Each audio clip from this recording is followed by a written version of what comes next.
I got my I Turn Grills on. Just in honor of the steaks that we're doing. We've got some nice ribeyes that that we're going to be doing, but we're doing it in the Sous Vide, which if you don't know what the Sous Vide is, we'll get into that today. What are we doing for some sides, Carl? So we're going to do some roasted potatoes and some roasted asparagus. Just going to roast them off in the oven real nice and quick. It's going to be like a nice rustic meal, you know? Oh, yeah.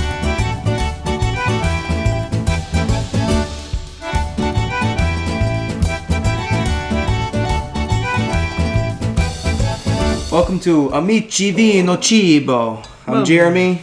I'm Carmen. We're cooking up something real nice today. We got one of my favorite dishes that we do. And we're doing it different than you would think. Tuscany's known for their steaks. That's what I've heard. So, that's what you've told me, actually. Yes, and we will soon find that out. So today we're starting with Josh. It's a Cab Sav. It's from Paso Robles. It's a Paso Robles Reserve. I've never had this one. This is the reason I picked it up. But it is a Cab Sav, which I usually typically is my go-to. First off, decanter. Very important. Did you love that sound? I do. Look at the color on that. Wow. That's nice. Yeah. Oh, it smells good too. All right, and we're also doing some bread. And last week, in the last episode, we talked about doing roasted garlic.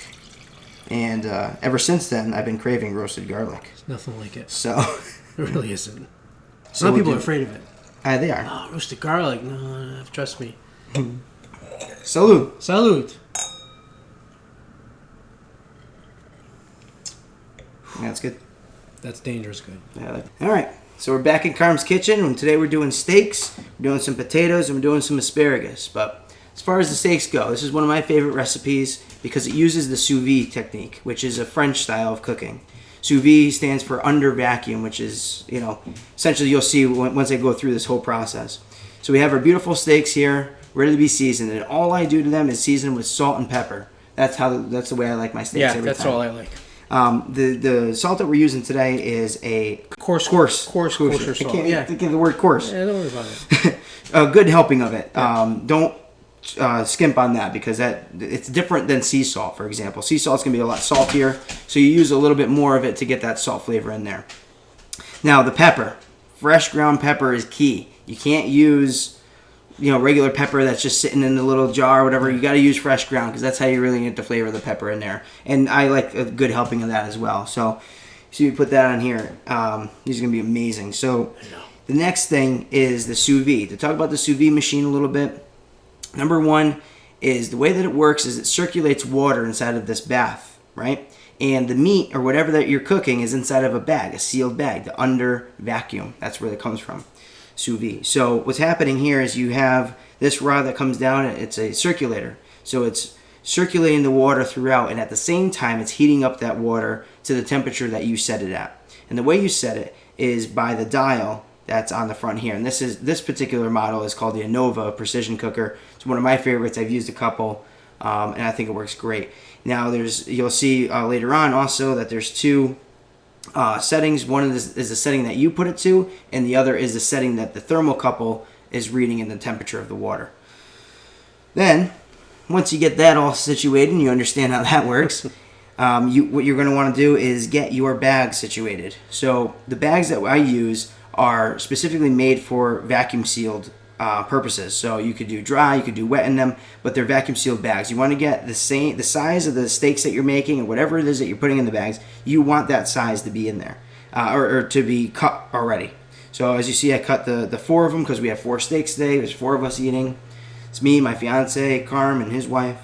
So once you get that done, the first thing you want to do is you want to seal the bag on one end, leaving the other end open. So you use your vacuum sealer. You seal that one end nice and clean, and at that point, you now have an open bag that you want to fold over those edges. So what's going to happen is while you're sliding the meat in, it's going to be bloody. There's going to be all the stuff in there. You don't want to get that all on the outside of the bag.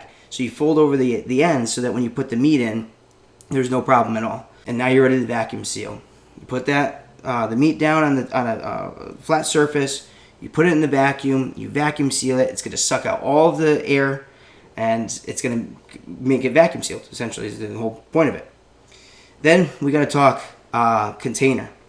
The container I bought it years ago. It's huge. It allows me to do. I do pulled pork a lot, so it allows me to do like bigger meals. You don't need something like this. When I first started, I was using a small little pot, but now I'm using. Do it in like a small. Yeah. Okay, all right. Me and my father, when we first started doing it, we used a small pot, just one that you put on the stove. All right.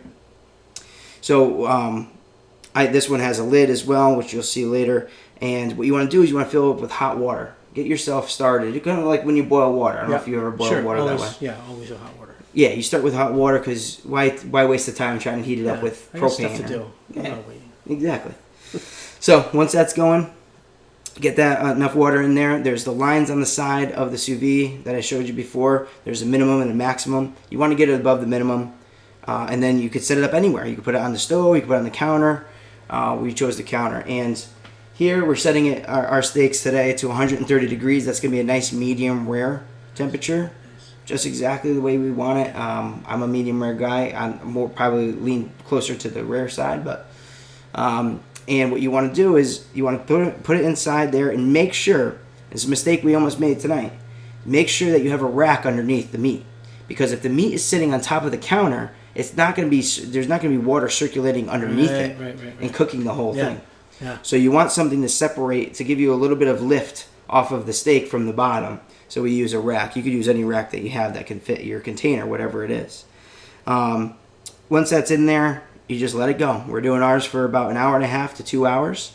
And we're going to put the lid on. This is the lid that I use. It slides right on. And what that's going to do is going to stop the moisture from coming out and losing the water as it's cooking. Because it will... I want to say ferment. It will ferment out. I got wine on the brain. The water will evaporate. It'll evaporate out, and you'll lose that water. So, we just let that go. And what you want to do is, I'm using spoons for our purposes today, but they're weights. You want to weigh the meat down, or whatever it is that you're cooking. You want to weigh it down so that it doesn't float up to the top. And again, if it floats up to the top, any type of air that's introduced to it is not going to have that water surrounding it, cooking it. So now it's all Carm. Carm's got this amazing recipe that he wants to share with us. Take it away, Carm. All right. So it's real simple. We got a nice steak. I like vegetables. I love starch. So we're gonna do some roasted asparagus and roasted potatoes. I'll start with the asparagus. We're just gonna cut the ends off. I'm just gonna use olive oil, salt, and pepper. Real simple. I'm gonna put them on a cookie sheet. I'm gonna throw them in the oven at like 425. Which I'll set it for 425. Convection will be 400. Cooked about 25 to 30 minutes, and the potatoes will cook the same way. Basically, I'm just gonna work. How I go by when I trim asparagus. You see where it's real light at the end, and then it gets a little dark, and then it gets green. I go right to where it's nice and green again. This way here, I know I'm getting a nice. It won't be that, because you get that chewy. You know, if you and I try not to get them too thick. That's about as thick as I like them. If I get much thicker than that, they tend to get a little tough, and I don't want to chew. This isn't gum. I don't want to chew this like I'm looking like a cow over there. I really don't want to do that. So real easy prep. So it looks like you took off about 3 inches or so. Yeah, and because if you don't, you're not going to enjoy it. You're really not. It's going to be tough, and you know what? If you don't enjoy it, what's the point? So, real easy. Want to make sure to get the rubber band out of there. Or not, depending on your taste buds. Or not. Like, see, these here are a little bit thinner. These are nice. These are perfect. Like I said, you can't always find what you want. So when I find the ones I want, that's why. But if I found a different vegetable tonight, I would have made something else. But they had these, so I did it. Olive oil. Let me grab my olive oil, which I neglected to do. Now, Carb, what do you do with these ends? You just toss them? Toss them. Yeah. Yeah. I mean, I guess you could make a... Feed them to the dog? Yeah. No. So I'm just going to hit these with a good amount of olive oil. Like I said, olive oil to me. There's nothing bad about that. And I have a convection oven, so what's nice about that is once you put them in there, the hot air flows around. You don't have to stir these around once they're in there. You just let it go. And some nice, again, some of the same kosher salt. No, you're measuring that out, it looks like. Yep, I'm measuring out just like my grandmother did. Just like that. That's how you measure it. Obviously, people are going to do more or less depending on your taste.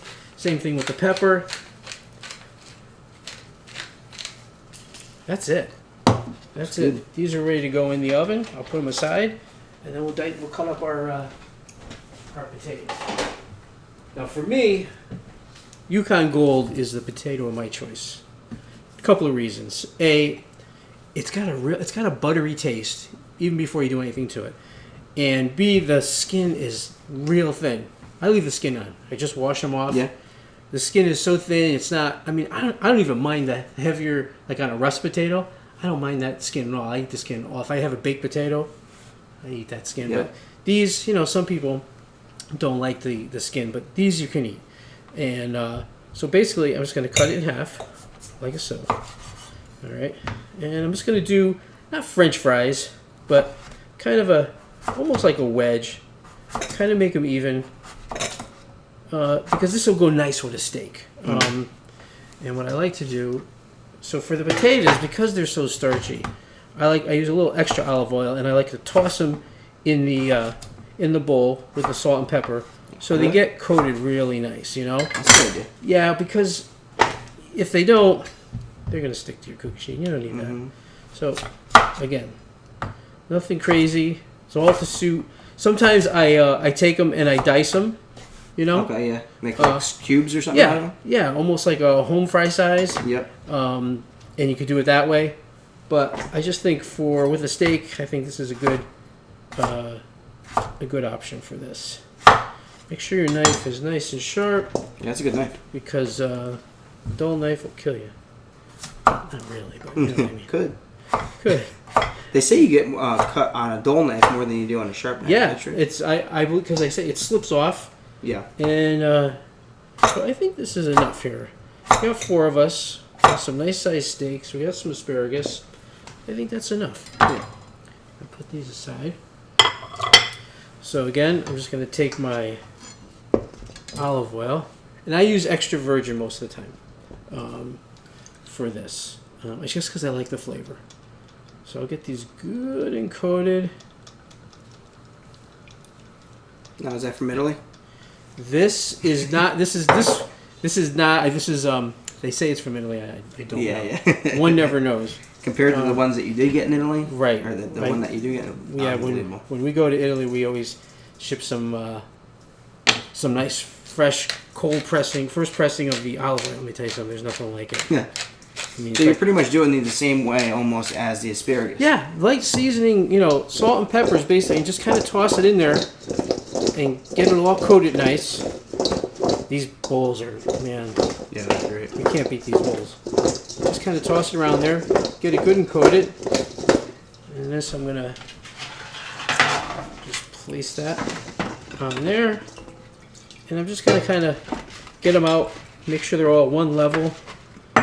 So they're none's laying on top of one another. Because if they lay on top of one another, they tend to steam instead of get crisp.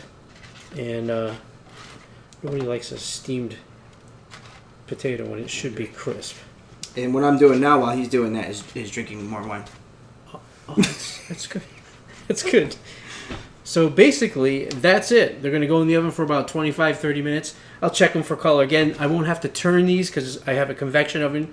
If you don't have a convection oven, you're going to cook them for about 25-30 minutes. I would set at like 375. Cook them a little slower. And then about halfway through, maybe 15 minutes in, check them, then turn them.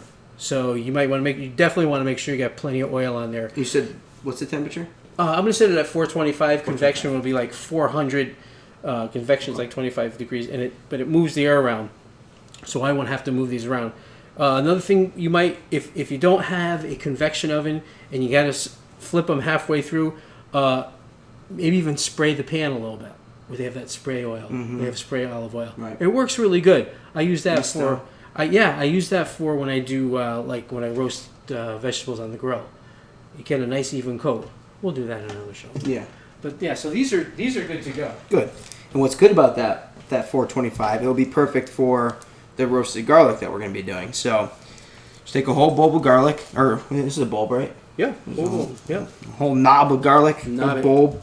And what you want to do is you want to just cut off that, just the top part. You want to expose the each individual garlic piece. Yep. Each clove, right? The clove, there it is. Carmen's got away with words. Yeah, I'm a wordsmith. Right? So essentially, what you're looking for is something like that, where you can see in there and see each individual smell one. the garlic too. Don't you Break like it. that? Yeah, that's so good. Break it up a little bit. I like to break it up and make it a little bit loose, just so when you put in the ingredients in here, which I'll show you in a second. And again, what's funny about the roasted garlic is it's the same seasonings as the asparagus and as the potatoes that we just did. It's the basics. It is. It really is, and each one of those things, are literally the same seasonings for 3 different, a vegetable, a starch, and a root. Yeah. Yeah. But each one of those tastes so different with the same spices. Yeah. So again, what I'm going to do here is I'm going to put some salt. Actually, no, I'm going to put some olive oil first. So that's something to stick to. Let's just pour like that. Yep. So be careful. You don't want to get it all over the place. You don't want to be a complete. Well, if you do, just sop it up with a piece of bread. You spill olive oil, just. What you're trying to do is you want to get it inside all the little nooks and crannies inside the. It's like an English muffin. Tiny English muffin. Boy, that smells. I tell you, there's nothing like the smell of Oh, garlic. that's so true, man. It's like Sunday afternoon. Right? And then when you got garlic and olive oil together, Yeah. forget it. All right, so I'd say that's enough. And you want to put a little salt in there. Is this the way you typically do it, Carm? Yeah. Yeah. Yeah. It's nothing crazy. No? A little pepper on top there. Hopefully get some in between. Yeah. To bang it a little bit. And then all you do is get a piece of foil and wrap it. Do we have some foil? Sure, let me get a piece of bread. While he's getting the foil for me. The bread that we're using today, it's a nice Italian loaf. And this is interesting because my brother actually taught me this little trick. It's a nice Italian loaf, and for about 15 minutes, 10 to 15 minutes, in the oven, you put it naked, completely without anything on it, without nothing. And you put it in the oven just like this. What's going to happen is it's going to dry the bread out a little bit and make it, a little hard on the top and the bottom. And that's the way you test it. About 10, 15 minutes in, you pull it out, you test the bottom. If you hear like a little bit of a knocking to it, that's when you know it's ready. And then what you're going to want to do, you're going to take the bread, you're going to put it in foil, or if you don't have foil and you want to waste the foil that you have, you can even put it in towels. Because what's going to happen is it's going to steam inside there. It's going to make it soft again. Nice. So you're going to have a little bit of like this nice bite to it on the outside, but not a crunch. It's going to be a bite to it and a really, really soft interior, Nice, yeah. which I love. That's the way I like to do bread. And then Absolutely. we'll do the spread with the... All right, just finished up the steaks. And what we want to do now is we want to take them out of the sous vide, open up those bags, dump out any of the liquid that you have in there, and get them on a pan. Because what we're going to do next is going to sear them. And what I use is a butane, not butane, it's a propane torch. Okay. And it's a higher heat propane. It's the blue bottle of what I use, which is a little bit higher heat than like the green bottle, for example. I've never tried MAP gas. I don't think that's something that you should do with food. So I stick to propane. And the piece that I have on top of the butane torch is it's the highest rated. I believe it's the TS8000 of the Burns-O-Matic. That gives it the highest rating of the burn rate for the propane. The propane that's in the bottle. And what you want to do is first pat off the meat. Get any of the excess moisture that's in the meat off of it, because when you're putting fire to it, you want to get a nice crispness to it. You don't want any of that juice to get in the way. So you're just patting off the top. You're not getting rid of the juiciness of the steak. You're just patting off the top. And then you take the butane, the propane, put it to it. And what you're doing is just searing the outside. So you're not cooking the inside at all. That's the whole purpose of the entire meal, is that you're not overcooking the meat. We did it in the sous vide so that it would be perfectly medium rare when we're done. And now we're searing the outside. And as you can see, I think it's looking awesome. Yeah. And but everything else is all set. Carmen, you got the potatoes. The asparagus is done. Roast them in the oven for about 25 minutes Nope. at 425 convection. Along with your garlic bowl. which is going to make that awesome garlic butter, as we call it. Right. We got the bread out too. We put the bread in as well at 425. Let it sit for about 10. I would say a little bit less than that. If you're doing this at home, I would say maybe for about 5 minutes, 6 minutes. But it's got a nice crispness on the bottom is what you want. And then when you cut into it, you hear that. Nice cut in there. And then right in the middle is nice and soft still. So that will allow you to have a nice bite on the outside, but soft in the middle. Just like me as a person. So we're going to plate this now. Yep. And eat. And manja. Sit down and manja. Yeah. We also opened up a bottle of wine, didn't we, Carm? Yeah, we did. Tell them about this wine. So this wine, we were in Italy last October. It's Brunello Matticino from, it's in Tuscany. Soleria is the winery. Awesome. It's a mom and her 2 daughters run the winery. Fantastic. We're actually heading there in September again. I can't wait. Fantastic wine. Delicious. I think it'll be a good pairing with this steak. Because as I said earlier, steak is a very big deal in Tuscany. A Tuscan steak, can't beat it. We had some steak there. It was amazing. Looking forward to having some again. So another great wine. This is bottle number 2 tonight. I like your little tip too about the chilling of red wine. Most white wines you always chill, but chilling of a red wine is actually kind of nice. Gives it a little bit of different palate, and then as it warms up, you start it becomes changes. It changes. Yeah. Right. It's not. I don't keep it as cold as a white wine. A lot of people may have wine refrigerators, and typically you keep your white wine at the bottom, your red wine at the top, because obviously it's colder at the bottom. And I never used to think that red wine would be better chilled, but I actually think it tastes a lot better. Yeah, I really do. So there we have it. Yeah. So what we're doing now is we're going to put the very first thing that we're going to do is we're going to put the steak on the plate. Put some potatoes on the side, and then some asparagus on the side here, and then a nice rip of the bread. Yeah. And we'll coat it with our roasted garlic. Sounds perfect. Which is going to be amazing. Yeah, sounds perfect. Manja. Well, thanks for joining us this week on our second episode of Amici Vino Cibo. Friends, wine, and food. Join us again next week. Salud. And if there's something that you want us to, try to cook or something like that, comment in the comment below. Let us know it's something that you want us to try. We'll put our own spin on it, I'm sure. We have our own ways of doing things. And like and subscribe to our channel as well. We would appreciate it. All right, see you next week. Thanks for watching.